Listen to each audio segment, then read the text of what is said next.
Have you ever been in a meeting where someone just lost it? Maybe they started yelling, their face turned red, and they got super defensive. What was your immediate reaction? Did you think, wow, what a powerful leader? Probably not. You likely felt a little awkward, maybe even secondhand embarrassment. In that moment, they didn't gain authority, they lost it. Now, picture the opposite. Imagine a high-stakes situation, chaos is breaking out, and one person in the room is completely calm. They speak in a measured tone, their body language is relaxed, and they seem totally unfazed. Who do you look to for guidance? It's the calm one, right? This is the power of emotional control, and it's how you build what I call invisible authority. Invisible authority isn't about having a fancy title or a corner office. It's an aura of competence and stability that you project, and it all starts with mastering your own emotions. When you can stay cool under pressure, you send a powerful, nonverbal message. I've got this. This makes people feel safe. It makes them trust you. They naturally gravitate towards you because your calmness is a signal of strength and reliability. So how do we cultivate this emotional control? It's not about suppressing your feelings or becoming a robot. It's about acknowledging your emotions without letting them hijack your behavior. Let's break down the psychology behind this. Our brains are hardwired with a fight-or-flight response. When we feel threatened or stressed, our amygdala, the emotional center of the brain, takes over. This is what leads to those emotional outbursts.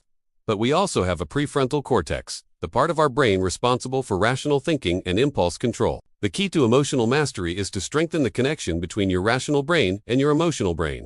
You want your prefrontal cortex to be the CEO, making the final decisions, not your reactive amygdala.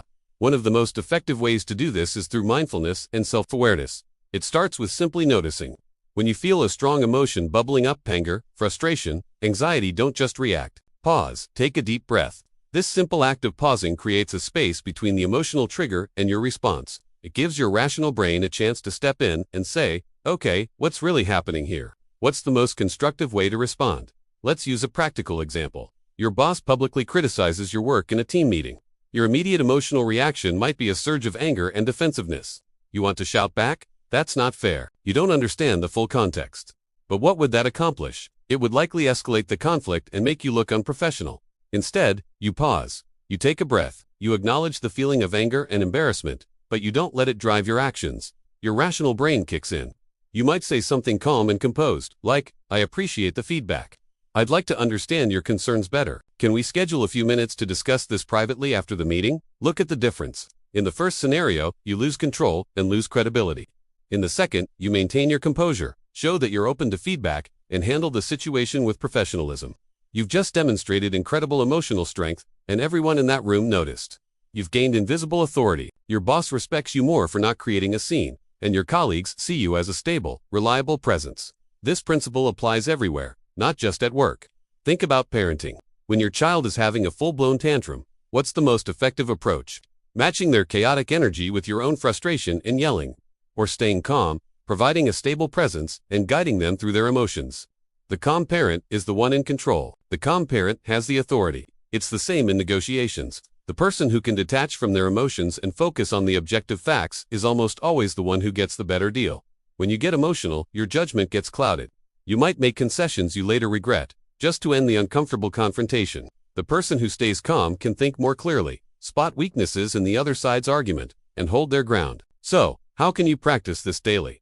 Start small. Practice the pause in low-stakes situations. When you're stuck in traffic and feel that road rage building, pause, breathe, notice the feeling, but choose not to honk your horn or get angry. When you get a frustrating email, don't fire back an immediate, snappy reply. Step away from your computer. Go for a short walk. Come back when you're calmer and can craft a more thoughtful response. Another powerful technique is reframing. This is about changing the story you tell yourself about a situation. Instead of seeing your boss's criticism as a personal attack, you can reframe it as an opportunity to improve. Instead of viewing a project failure as a disaster, you can reframe it as a valuable learning experience.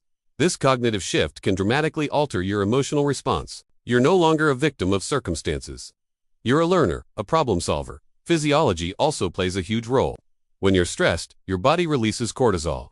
Regular exercise, getting enough sleep, and even simple deep breathing exercises can help regulate your cortisol levels and make you less susceptible to emotional hijacking. If you're physically exhausted and running on empty, you have far fewer resources to manage your emotions. Self-care isn't a luxury. It's a fundamental part of building emotional resilience.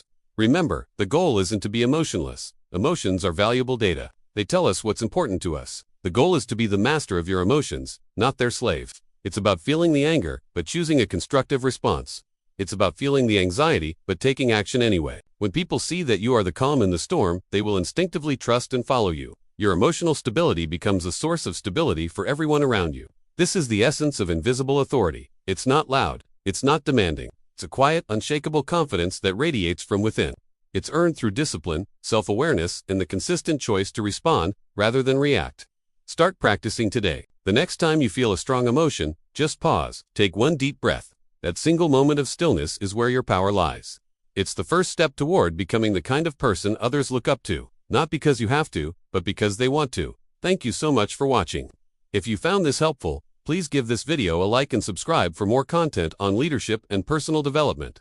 I'd love to hear your thoughts in the comments below. What's one situation where you've seen emotional control make a huge difference? Let's discuss. See you in the next video.